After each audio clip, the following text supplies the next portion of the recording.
জানো তো বন্ধুরা, আজকে সকাল থেকে বৃষ্টি হচ্ছে। একটা বৃষ্টিমুখর দিন বলতে গেলে। জানো তো বন্ধুরা, এই যে আমাদের ভগবান কত দুঃখ কষ্ট সব নিয়ে আমাদের জীবনটা চলে, যে দুঃখ কষ্ট। ভগবানের কাছে আমাদের একটাই প্রে হওয়া উচিত, বা প্রে করতে পারি আমরা, যে ভগবান দুঃখ কষ্ট দিও না, যদি দাও তা সহ্য করার মতো ক্ষমতা দিও। প্রভু তুমি সবসময় আমার পাশে থেকো, না হলে আমি কিছুই না, আমি কিচ্ছু না।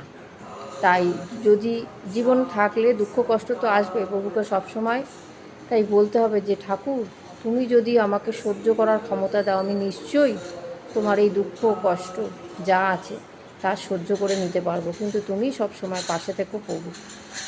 এটাই আমাদের ভগবানের কাছে প্রার্থনা, যে তুমি পাশে থেকো, তুমি ছাড়া আমি কিছুই না।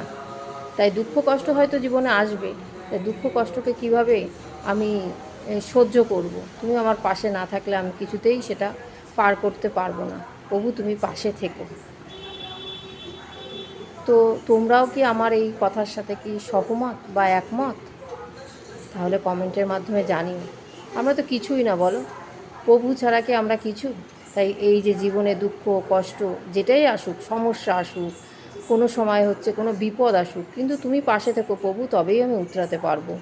তা নাহলে এই কখনোই সমস্যা কিছুতেই উতরাতে পারবো না। সবসময় তুমি পাশে থেকো, তুমি না থাকলে আমি পড়ে যাব। তাই তুমি আমাকে ধরবার জন্য সবসময় পাশে থেকো।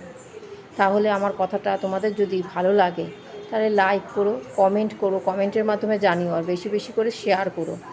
আর আমার যদি একটু ডিটেলসই শর্ট ভিডিওর মাধ্যমে আমি ইউটিউব চ্যানেলে দিই, আমার ইউটিউব চ্যানেল ঘরকন্যা সম্পাদ জীবন, তোমরা দেখতে পারো। সেখানে গিয়ে তোমাদের যদি ভালো লাগে লাইক কমেন্ট শেয়ার করো, এবং চ্যানেলটিকে যদি ভালো লাগে আমার ভিডিওটা তাহলে সাবস্ক্রাইব করো। তাহলে এখন রাখলাম, টাটা। ঠাকুর দেবো এখন, তাই জন্য তোমাদের সাথে কথা বলে নিলাম।